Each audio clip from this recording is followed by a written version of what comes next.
आइए जानते हैं झारखंड की छोटी बड़ी खबरों को सिर्फ 10 मिनट के अंदर। तो दोस्तों हम आपको बता दें, टाइगर जयराम मातो एक इंटरव्यू में बोले कि किसी न किसी पार्टी से मैं जरूर गठबंधन करूंगा आने वाले समय में। साथ ही उन्होंने कहा कि नगर निगम चुनाव में गठबंधन नहीं होता है तो जेल के उसमें से कई सारे सीटें जीत सकती है और काफी कुछ बोले जो आप सभी को जरूर देखना चाहिए। ये हल्ला हुआ कि नहीं आप झामुमो के साथ मिल रहे हैं, अरे कहे तो नहीं, आप हम इसको लोग कैसे क्लियर कीजिएगा? देखिए हम लोग जैसे हैं ठीक हैं। हम लोग ऐसे भी अकेले फाइट करने की भी स्थिति में हैं, ऐसा नहीं है। कोई भी राजनीतिक दल वो शून्य से ही शिखर तक आया है, कोई एकाएक शिखर तक नहीं आया है। चाहे झारखंड मुक्ति मोर्चा रहे या भारतीय जनता पार्टी रहे, वो भी शून्य पे थे और शून्य से आज शिखर पर आए हैं। तो संघर्ष करना पड़ेगा, कोई दिक्कत नहीं है। हम लोग ठीक हैं, अकेले भी ठीक हैं। नहीं, अभी हल्ला चल रहा था कि भाजपा जेब में मिल जाएगी, कांग्रेस अलग हो जाएगा, कैसे देखते हैं आप इसको? देखिए राजनीतिक गलियारों में किसी भी चीज़ को आप इनकार नहीं कर सकते हैं, लेकिन ऐसा होना अगर होता है तो जनता का जो जनादेश उसका अपमान होगा। क्योंकि हमने आपको यही सोच कर दिया है कि भाई हम भारतीय जनता पार्टी को फिलहाल उनकी जो आइडियोलॉजी रही, उनका जो कार्यशैली है उसको हम पसंद नहीं करते, इसलिए हमने आपको दिया। ये फिर हमने आपको इसलिए दिया कि हम झारखंड मुक्ति मोर्चा या कांग्रेस को पसंद नहीं करते, इसलिए हमने आपको दिया। लेकिन आप दोनों फिर एक हो जाते हैं तो ये जनता का जनादेश का अपमान है। अच्छा, एक चीज़ और हम समझना चाहेंगे, नगर निगम चुनाव में जो देर हो रहे हैं इसके पीछे आप क्या कारण समझते हैं और किसको दोषी मानते हैं?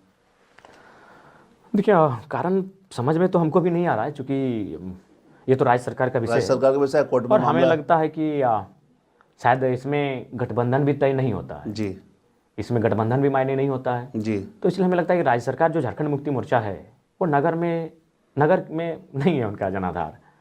अब नगर में उनका जनाधार ना होना एक कारण हो सकता है। तो जेल के हम अपने निकाय देखिए चुनाव हम में लोग अपने- तो फाइटिंग हर जगह करेंगे जी। जोरदार तरीके से फाइटिंग करेंगे और ऐसे वोटर्स जो इनकी जो ओल्ड पॉलिटिक्स है उससे उबे हैं, निस्संदेह एक न्यू पॉलिटिक्स के साथ चलेंगे। आपके यहाँ पे कुछ अंतरकला चल रहा है तो उसको क्या लग रहा है दूर करने का आपका हर एक है? राजनीतिक दल में होता है और हमारे पास तो होगा, बिल्कुल है। इस बात को स्वीकार करने में हमने कभी परहेज नहीं किया, निसंदेह है। चूँकि इसलिए है कि हमारे जो दल में जुड़े हुए साथी हैं वो कभी पंचायत का प्रतिनिधित्व नहीं किया, आज उनको राज्य का प्रतिनिधित्व करने का या फिर राज्य का फेस बनने का अवसर डायरेक्ट दे दिए हैं। तो कभी कभी कुछ चीज़ें आपको एकाएक आपके साथ जब होती है ना तो आप कंट्रोल नहीं कर पाते हैं, तो इसलिए वो थोड़ा सा कंट्रोल नहीं कर पा रहे हैं, लेकिन समय के साथ सीखेंगे और परिपक्व होने के बाद कंट्रोल कर लेंगे। अच्छा, शुरुआती दौर में कोयले की जो तस्करी धनबाद में हो रही थी तो टोल टैक्स पे जयराम माधो पहुंच जाते थे, गाड़ियों की चेक करते थे, तो वो जज्बा अभी कम दिख रहा है नहीं, जयराम काम माधो नहीं का। है। मेन बात है कि कार्य क्षेत्र बहुत बढ़ गया है। जी देखिए आप चेहरा देखिए ना, देखिए आपका टीवी में हम देख रहे हैं, देखिए कितना कालापन हो गया चेहरा का। हम मानते हैं हम लोग काले ही हैं, लेकिन इतना भी काला नहीं जितना आपके टीवी में दिख रहे हैं। जी। तो कार्य और जिम्मेवारी बहुत बढ़ गई है। अभी आप चलिए, मेरा घर लगभग लातेहार से 40 की संख्या में लोग इंतजार कर रहे हैं, सुबह से कर रहे हैं, दोपहर से। जी। हम भाई स्पष्ट बोलेंगे, एक बार हम घर से निकलने के बाद हम रात 10 बजे 11 बजे 12 बजे घर घुसेंगे। तो अभी चलिए आप मेरे साथ, आपका कितना समय हो रहा है? आप देखिए अपनी घड़ी में 8 बज रहा है। सही बात, 8 बज रहा है जी। चलिए अभी मेरे साथ मेरे घर चलिए, हम कोई मिथ्या बात नहीं कर रहे हैं। लगभग 40 की संख्या में, उसमें महिलाएं भी आधी हैं, आधे पुरुष लगभग। अभी नहीं, आपके साथ समूह रहता है, आपके साथ इंतजार भी लोग इंतजार करते कर रहे हैं, हैं और उतनी दूर से आए हैं। इंतजार करते हैं लोग आपका। मतलब हमारे पास समय नहीं बचता है कि, तो समय बहुत तेजी से भाग जाता है, तो इसलिए बाकी नहीं, इंतजार लोग करते हैं, आपके साथ समूह भी रहता है, इसीलिए तो लोगों की अपेक्षा आपसे है। है। भले लोगों को वोट मिल जाएगा, वोट बन के सांसद विधायक बन जाएंगे, लेकिन जो लोकप्रियता हमें मिली है उसको इनको समय लगेगा। तो आज के परिवेश में जो जीटी रोड से गाड़ियां जा रही हैं, कोयले की तस्करी हो रही है, उस नहीं, थोड़ा सा पर कम रोक हुआ है। लगाने को लेकर आप फिर बढ़ेंगे आगे? बिल्कुल। फिर हमें जैसे ही सूचना अगर मिलेगी, चूंकि जब हमने ऐसा एक्टिविटी किया था तो उनका रूट चेंज हो गया था। जी हाँ, रूट चेंज हो गया था। गाड़ियाँ राजगंज में रुक गई थी, बरवड्डा में रुक गई थी, तमाम क्षेत्रों में रुक गई थी जब तक हम वहाँ थे। तो अभी भी कुछ कुछ इलाकों में जो धनबाद से सटे इलाकों हैं वहाँ जो हो रहे हैं तस्करी, तो ठीक है, लोग मिली भगत होगी लोगों की, लेकिन आप जो शुरू से मुखर हुए हैं इस पर कुछ मुखर नहीं, होने बिल्कुल का- हमारी मुखरता है और हमें फिर हमें बैठने में कोई परहेज नहीं होगा। हम आप यहाँ से जाके अभी भी बैठ सकते हैं, रात 10 बजे हम जाके बैठ सकते हैं, हमको कोई परहेज नहीं। और इस बार हम थोड़ा सिस्टमेटिकली बैठेंगे। हम इस बार पहले एक हम सूचना देंगे कि हमें सूचना मिली है और हम तमाम तस्वीरों को खींच कर देंगे और उस पत्र में संलग्न करते हुए जिला के तमाम जो पदाधिकारी, चूँकि डुमरी गिरिडीह जिला के अंतर्गत आता है, हम उपायुक्त, पुलिस अधीक्षक समेत, डीटीओ समेत, डीएमओ समेत, डीएसपी समेत तमाम पदाधिकारियों को हम चिट्ठी लिखेंगे कि इसको रोकथाम करें, अन्यथा अमुक तिथि को हम खुद सड़कों पे होंगे। अच्छा, हाल के दिनों में आपने रोजगार को लेकर भी कई जगह आंदोलन किया था, मुखर होकर तुरंत वहाँ पहुँच गए थे, लेकिन अभी तक रोजगार की स्थिति मैंने अगर हम बात करें बीसीसीएल क्षेत्रों में तो लोगों को मुहैया नहीं हो पा रही है। देखिए बीसीसीएल, हमें लगता है कि बीसीसीएल ने जो झारखंड के साथ किया वो ब्रिटिश ईस्ट इंडिया कंपनी ने, जो भी समस्याएं आती हैं बड़ा मतलब दुखी हो जाते हैं।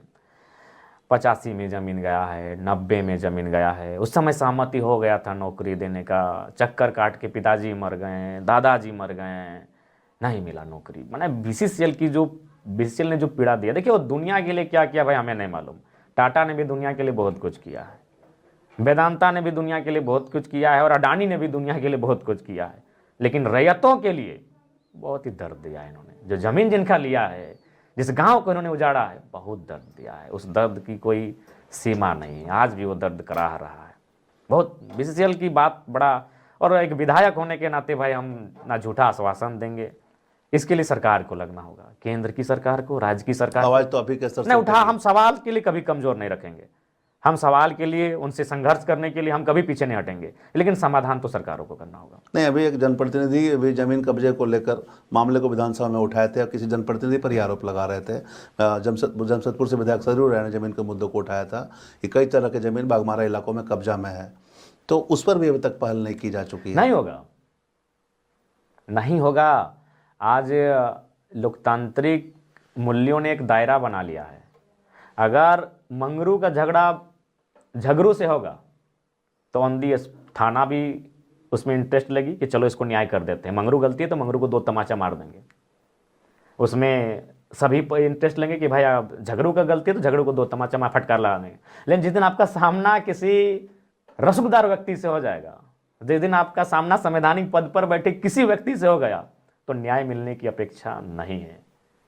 कितने मिलेंगे, माननीयों ने कितना जमीन कब्जा किया, उसका कोई रिकॉर्ड नहीं है। अरे अभी तो 1 साल हुआ है, अभी हम भी डाटा निकाल रहे हैं। उत्तर प्रदेश में किलोमीटर में जमीन खरीदे हैं माननीयों के सहयोगी लोग, धनबाद जिले के माननीय उत्तर प्रदेश। हम लोग जमीन खरीदते हैं डिसमिल में जी, और थोड़ा अगर सक्षम है तो एकड़ में, उन लोग किलोमीटर में खरीदाया जाके उत्तर प्रदेश में। तो ये तो सच, यहाँ झारखंड तो छोड़िए, इनके पैसे से और यहाँ के पैसे से उन्होंने, खैर हम वहाँ डिटेल निकाल रहे हैं कि कितना, कौन प्लॉट नंबर है, कौन खाता नंबर है, सब आपको बता ही देंगे जी। उत्तर प्रदेश में इन्होंने जमीन खरीदा है। नहीं, कई जगहों पर लोगों ने खरीदा है, अभी तो सरकारी जमीन भी कब्जे हो रहे हैं। आने वाले दिनों में हमको लगता है कि मॉल भी माननीयों का होगा, माननीय कहिए, उसमें ब्यूरोक्रेट्स आएंगे और कुछ रसूखदार लोग आएंगे। मॉल भी उनका होगा, पानी भी उनका होगा, नमक भी उनका होगा, शैक्षणिक संस्थान उनके होंगे, स्वास्थ्य के संस्थान उनके होंगे, सारे संस्थान उनके होंगे। और हम लोग एक ऐसे पूंजीपति वर्ग को तैयार करेंगे। देखिए पूंजीपति होना बुरा नहीं है, उस सबको, जब कोई भी उस श्रेणी में आके खड़ा हो सकता है तो वो कैपिटलिज्म बुरा नहीं है। लेकिन कुछ लोग चुन के उस श्रेणी में आके खड़े होंगे जिनमें माननीय होंगे, तो बहुत ही घातक है। और हम लोग उस घातक देश को तैयार कर रहे हैं।